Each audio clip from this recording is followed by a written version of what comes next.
I mean, they really are just wisdom that you can't really place value on. Even if you disagree with it, you can still see a nugget in there. Hmm. He's saying Hmm. something, right? Yeah.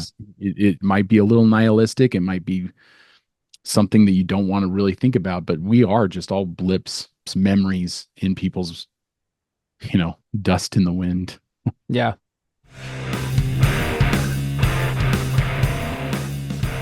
Hello and welcome to the Brothers Random Show. My name is Travis. I'm Michael. And we are two ordinary brothers discussing extraordinary ideas and some random shit. Michael, why are we here? Today we are discussing the book Meditations by Marcus Aurelius. Caesar. Tell me again, Maximus. Why are we here? For the glory of the Empire, sire. Ah, yes. Ah, yes, I remember. Do you see that map, Maximus? That is the world which I created. For 25 years, I have conquered, spilt blood, expanded the empire. Since I became Caesar, I've known 4 years without war. 4 years of peace in 20. And for what?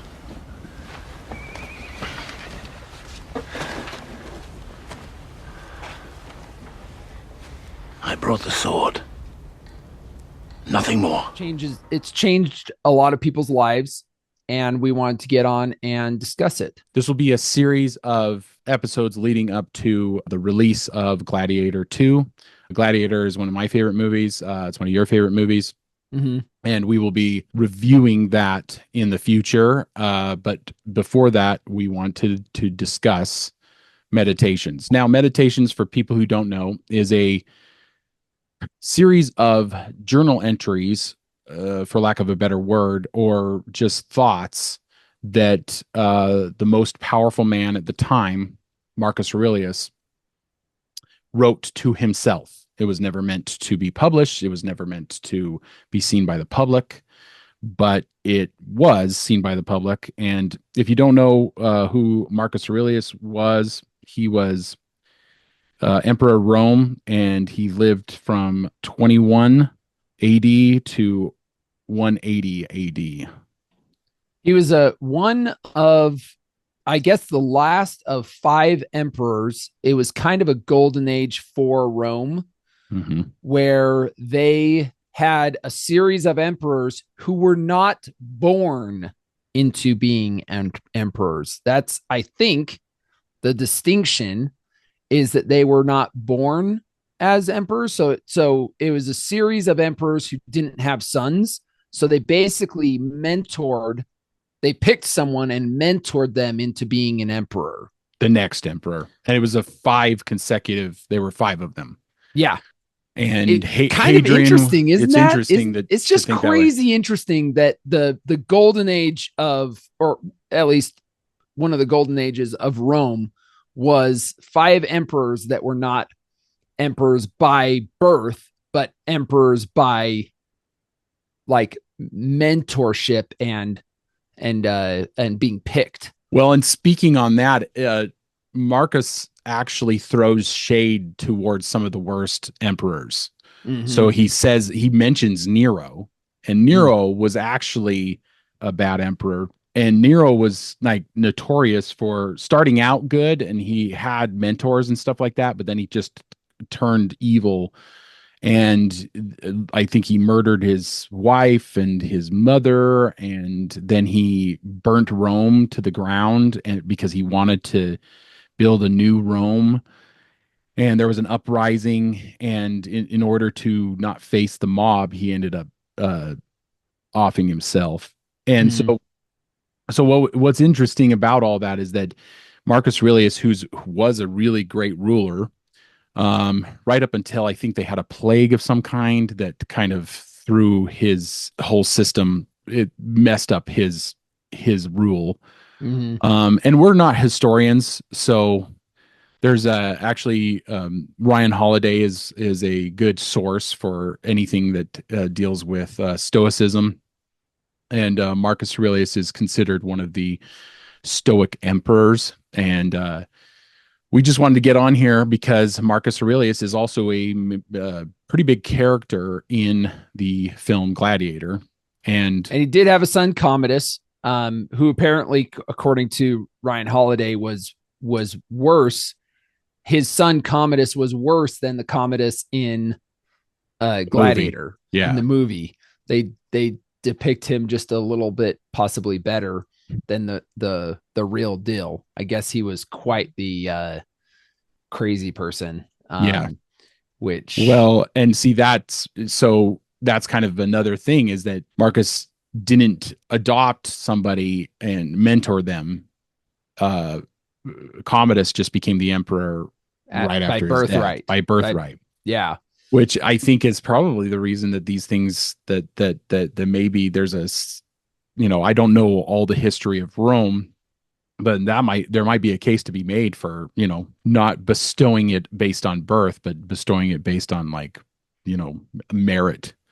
And that's pretty much how Marcus Aurelius got it, because at a young age he was kind of considered to be.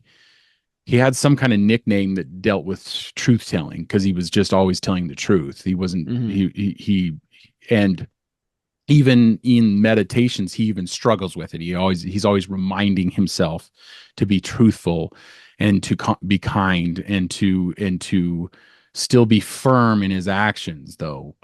So there's just a lot of what I find great about this is that it humanizes him, because he talks about things that we all struggle with. And he's the most powerful man in the world at the time. Yeah. He's struggling with being a good man, making wise decisions.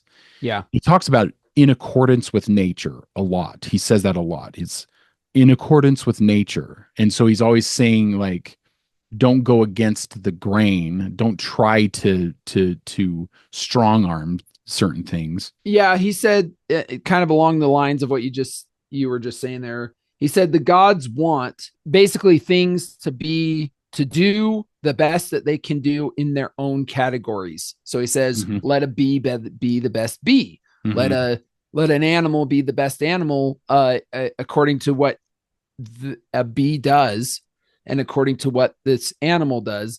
And he says, and let a man do the proper work of a man. Which is just, he's kind of like, let men be in the category and let them do the best that they can do within that category. One thing that I loved, he's an emperor, but he talks about like not allowing himself to be dyed in purple, which is Caesarified. He uses Caesarified. that. Do not allow yourself to be Caesarified. Now, Augustus Caesar was such a popular emperor of Rome that they started calling the emperor of Rome the Caesar. And he's basically reminding himself that you are not, and purple was royal color because it was hard to make. Color of royalty. Yeah, color of royalty. And it was expensive. They used crushed the Phoenicians, purple. Yep. Yeah. They use crushed shell or shellfish. Shellfish. Some kind of crushed shellfish to make the purple color. The purple color. Yeah.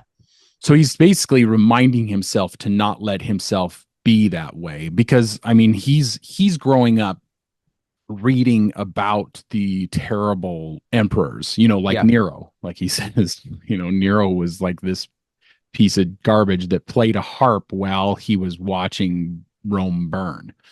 And he talks about philosophy as kind of, he almost talks about like a religion.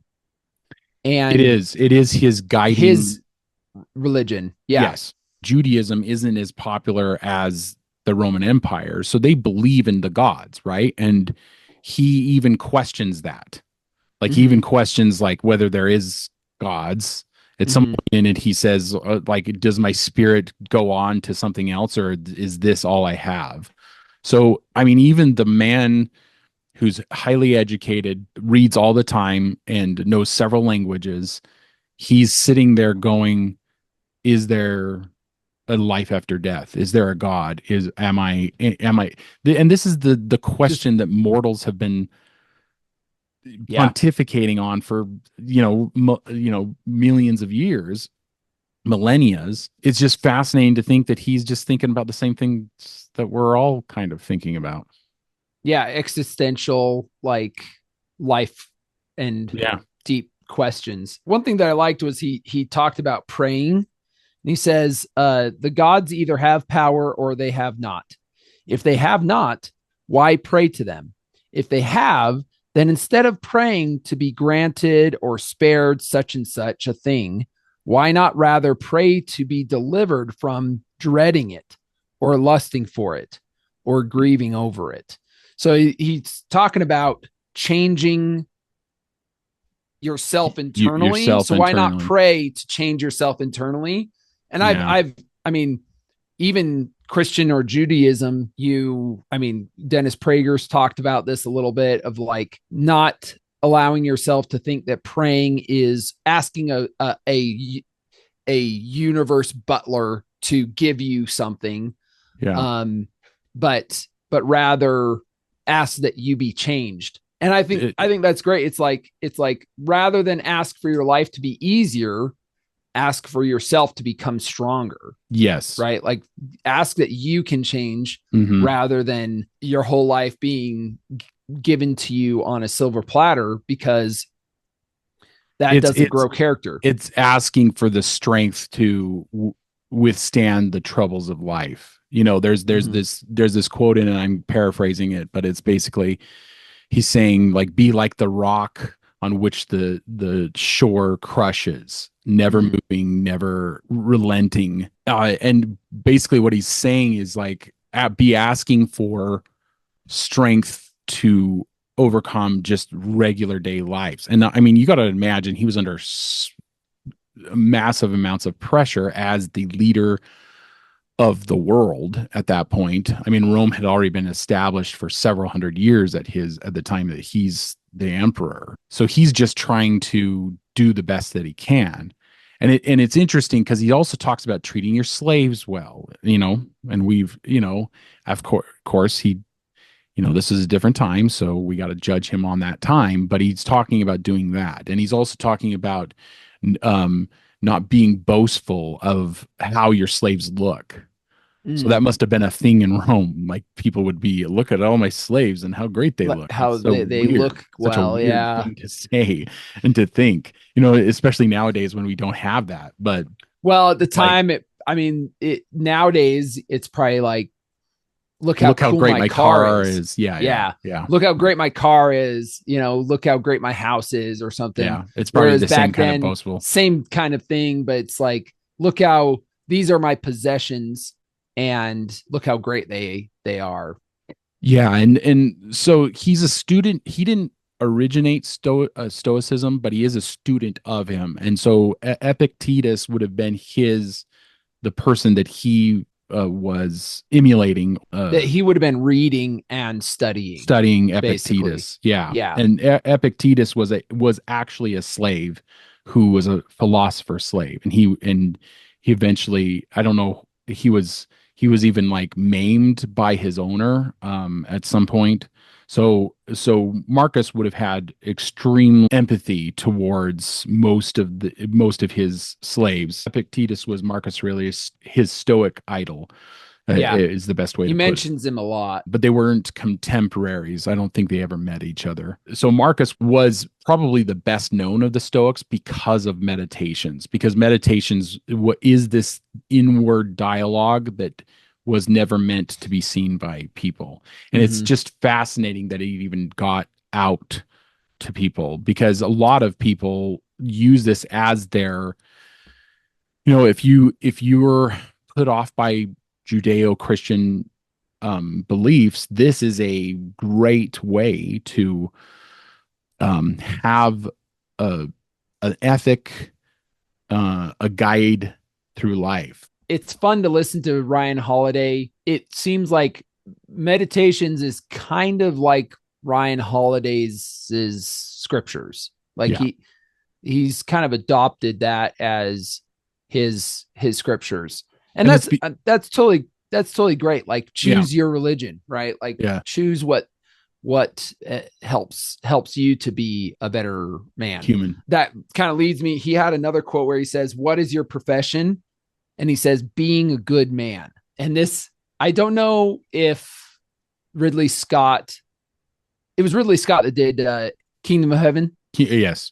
Okay. Mhm. So yeah, Kingdom of Heaven, there's a part where Orlando Bloom is talking to the character, the priest Yes. character. And the priest says, I've seen so many. I've lost my religion. I put no stock in religion. By the word religion, I've seen the lunacy of fanatics of every denomination be called the will of God. I've seen too much religion in the eyes of too many murderers. Holiness is in right action and courage on behalf of those who cannot defend themselves. And goodness, what God desires is here and here. And what you decide to do every day, you will be a good man. Or not. Serving, and he points at his head as serving here and here to be a good man. Mm-hmm. And it just made that quote from Marcus Aurelius made me think of that. And I don't know if Ridley Scott was connecting the two at all. I'm not sure, but it just kind of screamed to me that there was a kind of a connection there. Yeah. And the Crusaders would have probably read Marcus Aurelius at some point. I would imagine, because if you were educated, you probably got a hold of a lot of old manuscripts. The Gladiator and Kingdom of Heaven kind of coincide with a lot of the same philosophies throughout. And oh man, they don't make movies like that anymore. And this is why I'm nervous about the sequel, Gladiator 2. Yeah. Is because I just don't know that they're going to bring in stoicism into the film like they did with the first one. Yeah. It just seems like that the late 90s, early 2000s was like the time of stoicism. And it nowadays that there's so much like toxic stuff going around now that it's almost like we've pushed away from it. But there is a like a renaissance coming with it, because Ryan Holiday's books, most of them are bestsellers every time he publishes one, and it's all stuff about stoicism. Like he's probably read most of all, if not all, of the Stoics, including Epictetus and all of them. Seneca, Plato, Socrates. I mean, I don't know that Socrates, I guess, would be, or Aristotle would be considered Stoics, but the philosophers. I would say that Marcus Aurelius kind of stands out above the crowd because he was actually in a position of power. He seems to stand out because of the saying, like, absolute power corrupts absolutely. It's like, I don't know if that's true, because when you read his writings, he doesn't seem to be corrupted by power. He seems to be actually trying to be a better, like, he talks about being a citizen, and he talks about being a leader, and he talks about like just the struggle of having an entire nation rely on you. He even talks a little bit, like, he talks about people who have issues with fame and his detractors, and reminds himself to remember that they too will die shortly and no one will remember them. Because he's obviously having issues with being famous because he's the emperor of a nation, and he's probably got people always kind of being critical of him. Imagine being like a celebrity now or something like that. People would always be finding where your shortcomings are, or where you're contradicting in your beliefs or whatever. And so his answer to that is just think of them as like they're going to die shortly as well. So he's always thinking about death throughout the whole thing. Like he's always thinking of like I am just a blip on the radar of eternity. And that's not necessarily true for him because we're talking about him. We're talking about him thousands of years after he lived. Yeah, So, yeah. but as a human being, as an internal human being who's being internal with his own thoughts, he's actually thinking to himself, I'm nothing. I'm a blip in the cosmos. Yeah, You know, yeah. because he's thinking of great men that he's read about from hundreds of years ago, like Epictetus, and he's going, these people were great and they're dead and they're gone. Mm-hmm.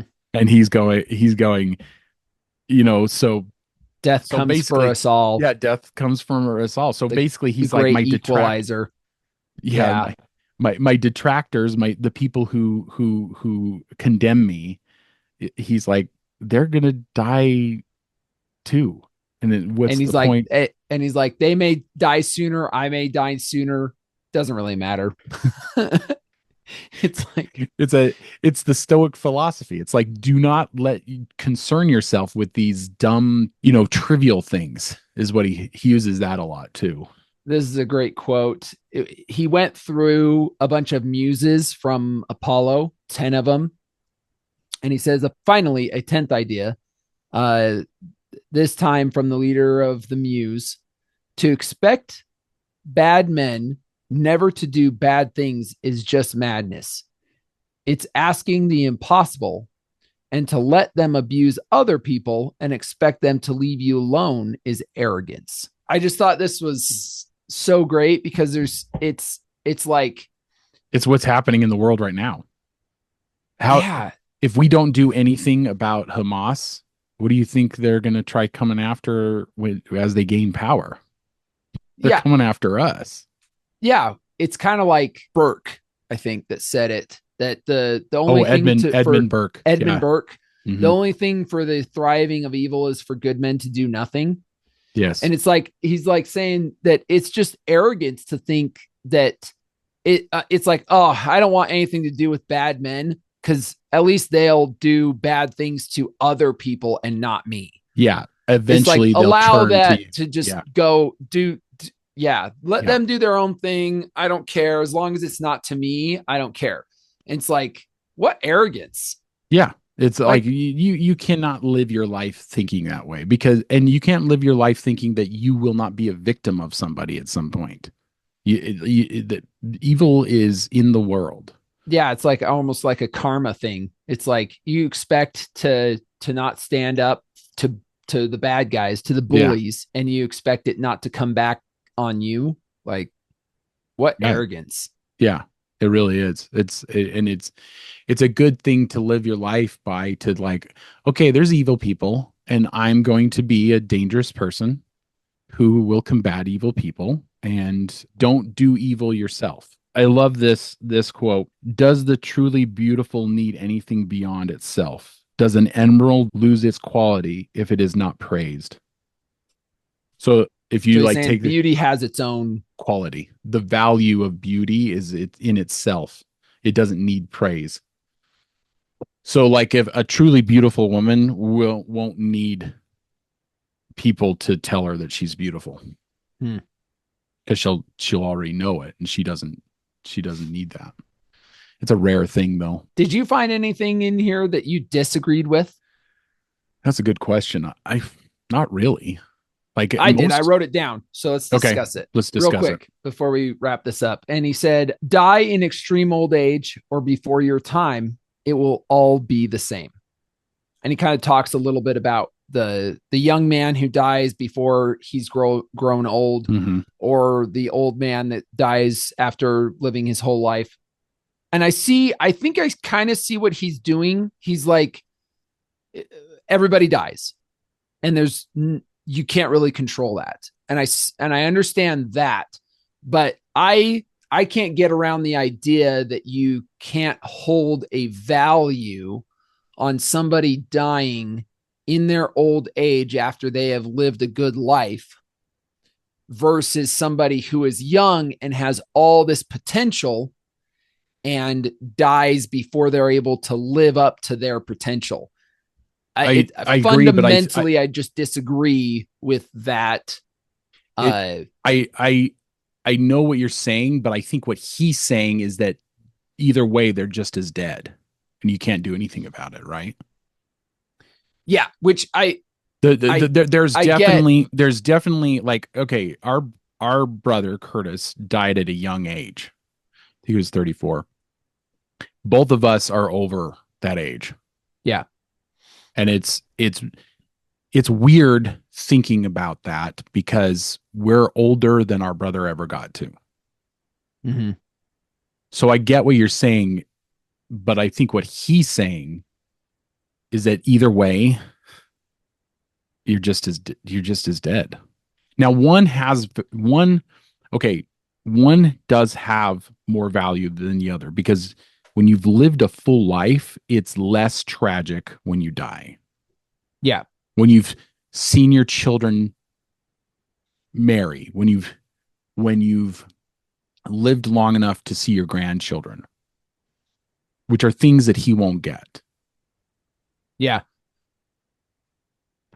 I guess he says it will all be the same.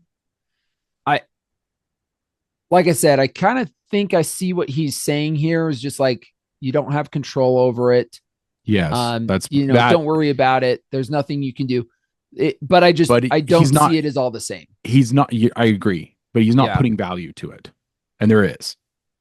There's Right. more value in a I full life than there is in a life that was stopped short. There's right. way And more. sometimes with Stoics, they want to they don't want highs, they don't want lows. They want They even. want even kill throughout, right? Mhm. So don't over celebrate your victories, don't under celebrate your goodness, Mhm. but just keep kind of an even keel. And I think that's what he's kind of doing here is like, listen, whether you die when you're old or whether you die when you're young, it's like even kill. Let's just, but I think you can take that even the even kill kind of philosophy of being in the middle. I think you can take that a little too far Yeah. to say Well, that Stoics. life. The criticism of Stoics is that they don't use their emotions, Mm, but it's having the control of your emotions that a Stoic does. okay. It's not Yeah. not having them, it's just having absolute control over them. Mm, yeah. And I don't know about you, but I definitely don't have the control over my emotions that I should. Mm-hmm. I get angry really easily. I Yeah. shouldn't. So, I Right. mean, and this is a philosophy of trying to battle that, he talks about temperance a lot. Like he could have anything that he wanted, but he's talking about moderation. Yeah. Like the whole philosophy is in moderation. Like don't drink to excess. You can have any woman you want, but don't do that because that leads to bad things. He talks about his soul a lot. Mm, He says one of the quotes that was really great was, "We are yeah. souls lugging around corpses." Hmm. So Yeah. I mean, it's really, and it was that the only thing you disagreed with, or was there more? There might have been. That was the one I wrote down because I was You like, I you thought about it quite a bit. you can And I was see just how like, this could lead to nihilism, right? Because it's kind of saying like nothing really matters, but mm, but but it does. yeah, And at the same time, it says nothing really matters. It also says, well, you should bring good into the world. Your only goal should be to bring good into the world. yeah, So there's this fine line between thinking that nothing matters and that your death means nothing, and then also trying really hard to bring good into the world. yeah, But it is interesting that you bring that up because it's we attribute value to a long life, well lived, and we actually know somebody who did not. He he got a well lived life. It just didn't last very long. yeah. Only a third of the way through. basically. And so, um, yeah, I would just, I kind of disagree with that slightly. And he said something similar, because you do see while reading this, while listening to this, you kind of do see him kind of repeat a few different Yeah. things throughout, which is completely normal. Like Yeah, I'm that's normal sure in for my humans to journal, do that. Yeah. like I'm sure in my journal, I repeat myself a ton. So, to have like a similar thought that he says again, Mhm. he's probably writing it, years down the road Well, and from when he wrote it the he other time. admits in this that he was a voracious reader. He even tells himself he needs to stop reading so much. And one of the interesting things about it is that he's reading about older times, people that he admires, and in other times, and what he's thinking to himself is that they're a blip, Mm. and so he's like, and so am I. I just got to remember that, not to Mm. get so puffed up that you think that everything that you're way better than everybody. He's like, no, I'm just a dude, running the world.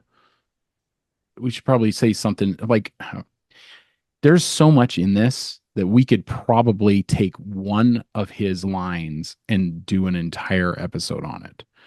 And I would encourage anybody in the audience, if you've lasted this long, just go read Marcus Aurelius's Meditations. I mean, they really are just wisdom that you can't really place value on. Even if you disagree with it, you can still see a nugget in there. Mm-hmm. He's saying Mm-hmm. something, right? Yeah. It might be a little nihilistic. It might be something that you don't want to really think about, but we are just all blips. We're just blips, memories in people's, dust in the wind. Yeah. It's a great read, though. I return to it once every year or so and just re-listen to it. Yeah. It's really good. Um, and like you said, we could probably record a ton about it. We could Well, probably maybe, do our own little mini series just yeah, talking just about talking about it. Yeah. different parts and things on it. But Well, if you enjoyed this, audience, then you're gonna love our series coming up. We're leading up to the release of Gladiator, which is released on November 22nd, and we're gonna do a review of it, talk about it. Check us out on social media, Spotify and Apple Podcasts. Just look for The Sword in the Skull. And in the meantime, keep reading, keep listening, keep watching, learn more. Thanks for that, brother. see ya.